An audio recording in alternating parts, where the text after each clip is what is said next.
Hello friend, Hina के design channel में आप सबका स्वागत है। आप सब कैसे हैं? उम्मीद करती हूँ आप सब अच्छे से होंगे। आज की वीडियो में मैं लेके आई हूँ सब्यसाची ब्लाउज का दूसरा तरीका, क्योंकि इससे पहले मैंने सब्यसाची ब्लाउज की एक वीडियो और बनाई थी। ये सेकंड तरीका है कि आप सेकंड तरीके से कैसे बना सकते हैं। आइए वीडियो को स्टार्ट करते हैं। सबसे पहले मैं मेजरमेंट बता देती हूँ आपको। जो मेरी ब्लाउज की लेंथ है वो है 14 इंच, कंधे है 14 इंच, छाती है 38 इंच, कमर है 34 और जो मेरा डॉट पॉइंट है वो है 9.5 इंच। आइए सबसे पहले पैटर्न बनाते हैं। यहाँ पर हम ब्लाउज की लेंथ रखेंगे। यहाँ पर आप जितना भी ब्लाउज की लेंथ रखना चाहे उतनी रख सकते हैं। यहाँ पर मैंने 15 इंच रखी है। आप 14 इंच चाहे तो 14 इंच भी रख सकते हैं। जो भी आपकी लेंथ होगी वो आप अपने अकॉर्डिंग रखें। यहाँ पर मैंने 15 इंच रखी है। पैटर्न में वैसे मैं 14 इंच का ही ब्लाउज पहनती हूँ, पर आप अपने अकॉर्डिंग कम या ज़्यादा कर सकते हैं। लेंथ रखने के बाद यहाँ पर आपको रखने अपने कंधे। यहाँ पर मैंने 6 इंच रखे हैं, क्योंकि जो मेरा पीछे का नेक होगा वो 10 इंच के करीब होगा। और यहाँ पर मैंने कंधे 6 रखे हैं और आर्म हो रखे हैं आधा इंच बढ़ा के, मतलब कंधे 6 है और जो मेरे आर्म हो है वो है यहाँ पर 6.5 इंच। कंधे रखने के बाद इधर हम बनाएंगे छाती। जो यहाँ पर मैंने छाती बनाई है वो 38 के हिसाब से बनाई है। 38 का आप चौथा निकालोगे तो 9.5 आएगा। 9.5 छाती रखने के बाद मैंने जो कमर है वो भी 9.5 ही रखी है। यहाँ पर अभी 9.5 छाती और कमर रखने के बाद मैंने इसको अटैच कर दिया है। आपकी जितनी भी छाती हो आपको उसका चौथा भाग यहाँ पर रखना है। इसके बाद मैंने यहाँ पर आर्म होल की शेप करी थी, आगे और पीछे। आगे की आर्म होल की आधे इंच गैप में। और इसके बाद आपको नेक बनाना है। यहाँ पर जो नेक की विड्थ है वो आपको 2.5 इंच रखनी है, और जितना भी आप लंबा पहनना चाहते हैं। यहाँ पर जो मैंने नेक बनाया था वो 7.5 इंच का बनाया था। आप अपने अकॉर्डिंग कम या ज़्यादा कर सकते हैं, 6 इंच का भी बना सकते हैं, या जितना भी आप पहनना चाहे उतना। वैसे इस जो ब्लाउज है इसमें पान के पत्ते की शेप और हाई डीप नेक काफ़ी अच्छा लगता है। यहाँ पर देख सकते हैं आप, मैंने पान के पत्ते की शेप बना दी है। इसके बाद हम एक डॉट पॉइंट, जो मेरा डॉट पॉइंट है वो ऊपर से नीचे की तरफ आपको 9.25 इंच मेरा डॉट पॉइंट है। आधा इंच आपको नीचे लेना है, आधा मैंने 10 कर दिया है। यहाँ पर आपको आप जितना भी डॉट पॉइंट होगा उसमें आपको आधा इंच नीचे लेना है। और जो डॉट गैप है वो है छाती का 10वां हिस्सा। मेरा 38 छाती का 10वां हिस्सा आता है 3.8। इसके बाद आपको नीचे अटैच कर देना है। आपकी छाती का जो भी 10वां हिस्सा होगा उतना आपको डॉट गैप लेना है। इसके बाद यहाँ पर मैंने 1 इंच अंदर की तरफ लिया है और डॉट को पूरा शो किया है। जैसे इस वीडियो में आप देख रहे हैं ऐसे आपको डॉट को नीचे 1 इंच के गैप में अटैच कर देना है। अब इसके बाद जो आपका आर्म होल वाला हिस्सा है वहाँ पे आप 2 इंच लेंगे।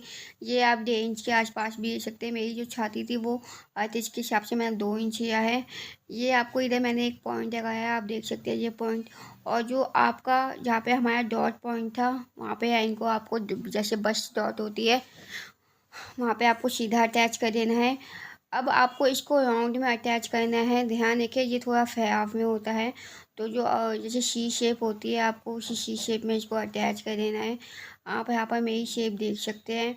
और जब आप इसको अटैच करेंगे तो यहाँ पर हल्की सी आपको 2 पॉइंट में गोलाई देनी होती है। इसके बाद आपको पता होगा ये मैंने जो लिया था वो 3.8 इंच था, तो मैं पीछे में भी 3.8 से आधा इंच फालतू एक इधर एक निशान लगाऊंगी, क्योंकि जब हम इसको जॉइन करते हैं तो थोड़ा कम पड़ जाता है, तो आप आधा इंच एक्स्ट्रा रखें। अब इन दोनों पॉइंटों को मैं अटैच कर रही हूँ। ये वो पीस होता है जो एक्स्ट्रा हमारा निकल जाता है। यहाँ पर मैं आपको बाद में निशान लगा के दिखाऊंगी। अब आगे का प्रोसेस बताती हूँ। यहाँ पे आप देख सकते हैं मेरा ऊपर का पार्ट बन चुका है। अब हम यहाँ पे बनाएंगे बेल्ट। बेल्ट के आप यहाँ पर हो गए 2 या 2.5 इंच। यहाँ पर मैंने 2 इंच लिया है, आप 2.5 इंच भी ले सकते हो अपने अकॉर्डिंग। यहाँ पर आप अपने हिसाब से 2, 2.5, 1.5 इंच ले सकते हो, पर मैंने यहाँ पर अभी 2 इंच लिया था। इसके बाद आपको तिरछा बाहर तक लेके जाना है, और भाई की तरफ भी आपको 1.5 या 2 इंच एक्स्ट्रा लगाना है, क्योंकि जो हमारी बेल्ट है वो बाद में कम पड़ जाती है, वो कम ना पड़े इसलिए यहाँ पर आपको 1.5 इंच एक्स्ट्रा जमा करना है। ये कंपल्सरी नहीं है, पर अगर आप कर देंगे तो जो कपड़ा कम पड़ता है वो कपड़ा कम नहीं पड़ेगा। और इसे अपनी जो चेस्ट पॉइंट था, जो हमारी चेस्ट सेंटर, उसे बिल्कुल तिरछा अटैच कर देना है। ये क्या होता है ब्लाउज बनाते वक्त जब हम बनाते हैं तो जॉइंट है वो थोड़ा कम पड़ जाता है, तो उसको कवर करने के हम इसको थोड़ा एक्स्ट्रा निकाल देते हैं। आइए अब हम इसकी कटिंग करते हैं पैटर्न की। आई होप आपको ये पैटर्न यहाँ तक समझ में आया हो। पीछे का जो बैक हो वो बिल्कुल सिंपल है, तो मैं पीछे का यहाँ पर ड्राफ्टिंग नहीं करूँगी। यहाँ पर मैंने सिर्फ आगे की ड्राफ्टिंग की है। अब मैं इसकी कटिंग कर रही हूँ। अभी तक आपने हमारे चैनल को सब्सक्राइब ना किया हो तो हमारे चैनल को सब्सक्राइब कर दे, ताकि हमारी आने वाली वीडियो आप तक पहुंच सके। ये आप देख रहे हैं, ये है सब्यसाची ब्लाउज का दूसरा तरीका, क्योंकि सब्यसाची ब्लाउज है वो दो तरीके से बनते हैं। इससे पहले की वीडियो में मैंने आपको सब्यसाची ब्लाउज की कटिंग का फर्स्ट तरीका बताया था। आप दोनों ही तरीके से अपने ब्लाउज को बना सकते हैं, और देखने के बाद ये सब्यसाची ब्लाउज काफ़ी अच्छा लगता है। शादी जो पार्टी के ब्लाउज होते हैं उनमें ये आजकल काफ़ी चलन में है। यहाँ पर आप जब वीडियो को देखें तो देखें मैंने कहाँ कहाँ किस किस पार्ट को कटिंग की है, ताकि आपको वीडियो समझ में आए एंड तक।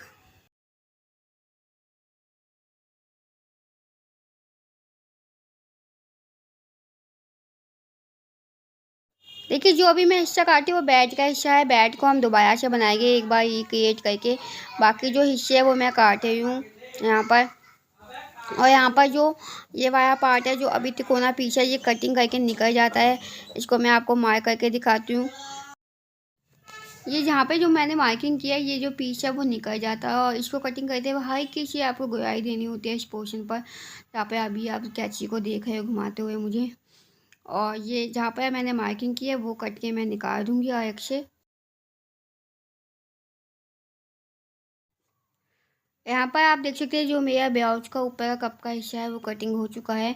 इसके बाद जो बैक वाला हिस्सा है हम इसको दोबारा से रख के कटिंग करेंगे, क्योंकि ये अभी हमें इसमें जॉइंट करना है। तो आप जो बैट है वो 4.5 इंच या 4 इंच के अपने अकॉर्डिंग बना सकते हैं, जैसे आप सिंपल ब्लाउज में बनाते हैं। पर ब्लाउज की जो बैट है वो आपको अलग से ही काटनी पड़ेगी। देखिए, अब जो बैट का ये वाला पार्ट है उसको आपको अपने वेस्ट कागज़ पर रखना है, वेस्ट कपड़े पर रखना है, और इसके हिसाब से ही आपको अपनी बैट बनानी है। अगर आप इसको हटा के भी बना सकते हैं 4 इंच लंबाई में, और दूसरी तरफ 2 इंच। यहाँ पर ये मैंने इसी पैटर्न को रख दिया है, और आप देख सकते हैं मैं कैसे रख के इसको अटैच कर रही हूँ। इस पैटर्न को आपको इसके ऊपर रख के सीधे इसके से पीछे सिलाई मार देनी है। जो हमारी बैट होती है हर किसी राउंड में होती है। तो मैं सेम पर जैसे आप और ब्लाउजों में बैट बनाते हैं सेम वैसे ही ब्लाउज पर जो आप इसकी लंबाई देख रहे हो, वो इसकी जो लंबाई है वो मैंने मार्जिन से हमें 2 इंच एक्स्ट्रा रखी हुई है। अब आप इसको देख सकते हो, आपको ऐसे गोलाई में करना है। एक्स्ट्रा पार्ट है उसे आप निकाल सकते हो, अगर तिरछा भी आने दिए तो कोई फ़र्क नहीं पड़ता। यहाँ पर आप देख सकते हैं मैंने ब्लाउज की ड्राफ्टिंग कर दी है, सिंपल बैठ के तैयारी शो है। अब हम इसकी कटिंग करेंगे, और मैं इसको कटिंग करने के बाद इसके चारों तीनों जो पार्ट है आपको दिखाती हूँ इसको ओपन करके। यहाँ पर आप देख सकते हैं कि आगे वाला जो हमारा हिस्सा था, आगे वाला जो पार्ट था वो इतने पार्टों में डिवाइड है, 3 पार्टों में। और इसको अब हम कपड़े पे कटिंग करेंगे। ये नीचे बैठ है, ऊपर चोरी वाला हिस्सा है, और ये सेकंड जो पार्ट है वो बीच का पार्ट है। अब हम इसको कपड़े पे कटिंग करके दिखाती हूँ इन तीनों पार्टों को कैसे आपको रखना है। सबसे पहले हम यहाँ पर बैक पार्ट निकालेंगे। बैक पार्ट यहाँ से बटन पट्टी वाला है पीछे से, तो हम पहले बैक पार्ट में हम यहाँ पर मैं बटन पट्टी रखी हुई। नीचे मैंने 2 इंच का मार्जिन रख दिया है जो कि तुरपाई में जाएगा। 14 इंच मैंने ब्लाउज की लेंथ रखी है, 6 इंच कंधे रखे हैं, और 6.5 इंच आधा इंच जमा करके मैंने यहाँ पर आर्म होल रखे हैं। आर्म होल में मैं आधा इंच बढ़ा देती हूँ, क्योंकि जो आर्म होल की फिटिंग है इससे सही आती है और थोड़ी टाइट नहीं होते हैं। इसके बाद आपको यहाँ पर छाती रखनी है। ये सिंपल है, जैसे हम सिंपल ब्लाउज में बनाते हैं। बैक में मैंने कुछ भी चेंज नहीं किया था, तो आप सिंपल मैं मेजरमेंट दे रही हूँ आपको, उसी मेजरमेंट से ही यहाँ पर बनाना है। इसके बाद यहाँ पर मैंने छाती अपनी 38 का 9.5 रखा है, और कमर भी मैंने यहाँ पर 9.5 इंच ही रखी है, क्योंकि मैं जब आप पीछे की डॉट डालेंगे तो जो कमर की डॉट है उससे हमारी जो कमर है वो कम हो जाएगी। इसलिए मैंने छाती और कमर दोनों 9.5 रखी है यहाँ पर। इसके बाद यहाँ पर मैंने 2 इंच का मार्जिन रख दिया है। इस बात का ध्यान रखें, जब आप मार्जिन लगाए तो उससे पहले आप अपने आर्म होल की शेप कर दें। इसके बाद हम नेक बनाएंगे। नेक है मेरा 2.5 इंच का, और पीछे का जो बैक नेक है वो मैंने 10 इंच लंबा रखा था। आप अपने हिसाब से कम या ज़्यादा कर सकते हैं। मैंने जो आर्म होल बनाए थे, जो मैंने कंधे बनाए थे वो 6 थे, उसके हिसाब से जो 10 इंच का नेक है वो बिल्कुल परफेक्ट रहता है। अब हम इसकी फटाफट से कटिंग कर देते हैं, और उसके बाद हम आगे वाले पार्ट की कटिंग करेंगे यहाँ पर कपड़े पर रख के।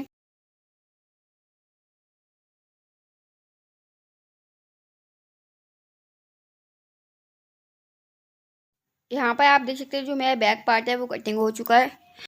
इसके बाद हम फ्रंट पार्ट की कटिंग करेंगे। फ्रंट पार्ट काटने के यहाँ पर आप देख सकते हैं मैंने पैटर्न को अच्छे से बिछा दिया है। आपको पैटर्न को अच्छे से बिछा देना है, पिनअप कर देना है। मैं बिना पिनअप के ही कर देती हूँ, पर मैं कहती हूँ हमेशा जब भी आप किसी चीज़ को करें तो अच्छे से पिनअप करके ही काम करें, ताकि काम परफेक्ट ही हो। यहाँ पर जो मैंने पैटर्न काटा था उसको मैं यहाँ पर निशान लगाई हूँ, और मैंने यहाँ पर हर तरफ मार्जिन रखा है। आर्म होल और नेक पे मैंने यहाँ पर कोई मार्जिन नहीं रखा, बाकी मैंने नीचे और ऊपर दोनों तरफ मार्जिन रखा है आधा इंच का, ताकि वो स्टिचिंग में मार्जिन जाए। इस पे करने के बाद मैंने दूसरा पोर्शन भी यहाँ पर रख दिया है, जो हमारी छाती का दूसरा पार्ट था वो भी मैंने यहाँ पर रख दिया है। और इसको भी मैं आधा आधा इंच का मार्जिन हर तरफ से दूंगी। और साइड में से, जिसमें से एक पोर्शन साइड वाला था जहाँ पर मैं अभी मार्किंग कर रही हूँ, यहाँ पर आपको 2 इंच का मार्जिन रखना है, या 1.5 इंच का, जितना भी आप ब्लाउज में। बाकी आप तीनों साइड अपना आधा आधा इंच का मार्जिन कवर करेंगे। तो आप यहाँ पर देख सकते हैं मैंने आधा आधा इंच का मार्जिन नीचे की तरफ, क्योंकि जब ये अटैच होगा तो हमें मार्जिन सिलाई के भी चाहिए होता है। तो यहाँ पर जब आप कटिंग करोगे तो यहाँ पर आधा आधा इंच का आपको मार्जिन रखना है, जो कि मैंने हर तरफ से छोड़ा है यहाँ पर। अब इसकी फटाफट से कटिंग करते हैं, उसके बाद हम इसकी बेल्ट काटेंगे। यहाँ पर आप मार्जिन देख सकते हैं, क्योंकि दोनों पैटर्न इस वक्त रखे हुए तो आपको मार्जिन अच्छे से शो होगा यहाँ पर। आइए अब हम इसकी कटिंग करते हैं।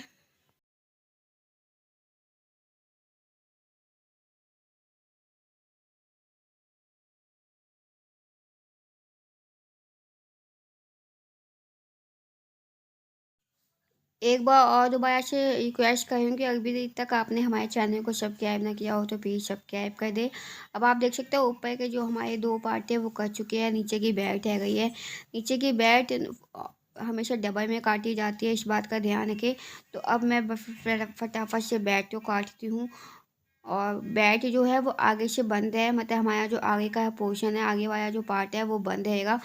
तो मैं बैट में, मेरे पास कपड़े की थोड़ा कम था, पर ये मेरी जो बैट है वो जॉइंट में ही रहेगी। अब ये आप इसकी कटिंग देख सकते हैं यहाँ पर। अगर आपकी जो बैट है वो सिंगल कपड़े में निकली है तो उसमें ऊपर और नीचे चारों तरफ आपको मार्जिन छोड़ना ही पड़ेगा। और अगर आपका कपड़ा डबल में है तो उसे आप नीचे से मार्जिन ना भी छोड़े तो कोई फ़र्क नहीं पड़ता है। तो हमें, आपने मेरे ब्लाउज में देखा होगा जो बैट होते हैं वो जो हमारा अस्तर वाला ब्लाउज होता है, उसमें अस्तर की वजह से जो बैट है उसमें फिनिशिंग आ जाती है। पर ये मेरा बिना अस्तर का ब्लाउज है तो मुझे इसमें डबल कपड़ा रखना था, पर कपड़ा कम होने की वजह से मैं डबल नहीं रख पाई हूँ यहाँ पर मैं इसमें जॉइंट लगा के इसको डबल कर दूँगी। जब मैं इस ब्लाउज की स्टिचिंग करके दिखाऊंगी तो आपको फिर समझ में आ जाएगा। अब मैं इसके आपको प्रॉपर तीनों पार्ट रख के दिखाती हूँ, आगे और पीछे का, ताकि आपको इसकी कटिंग की जो पार्ट है वो समझ में आए कि मैंने क्या क्या पार्ट कटिंग की थी। अगर आपको आज की वीडियो अच्छी लगी हो तो हमारे चैनल को सब्सक्राइब करना ना भूलें। यहाँ पर जो आप ऊपर देख रहे हैं वो फ्रंट के पार्ट के 3 हिस्से हैं। और इसका जो बैक पार्ट है वो मैंने आपको पहले ही कटिंग करके दिखाया था। बैक पार्ट बिल्कुल सिंपल था, पर जो इसका नेक था वो पीछे का 10 इंच का है, और वो पीछे से ओपन है। और ये जो फ्रंट पार्ट बनाएंगे वो हम आगे से बंद रखेंगे, क्योंकि जब इसका नेक वगैरह फिनिश होगा तो पाइपिंग वगैरह लगेगी इसमें, तो ये आगे से बंद हो जाएगा। मैं आपको इसको जॉइन करके भी दिखाऊंगी। आज की वीडियो आपको पसंद आई हो तो हमारे चैनल को, वीडियो को शेयर सब्सक्राइब लाइक करना ना भूलें। थैंक यू, धन्यवाद। ये थी सभ्यसाची ब्लाउज की ड्राफ्टिंग।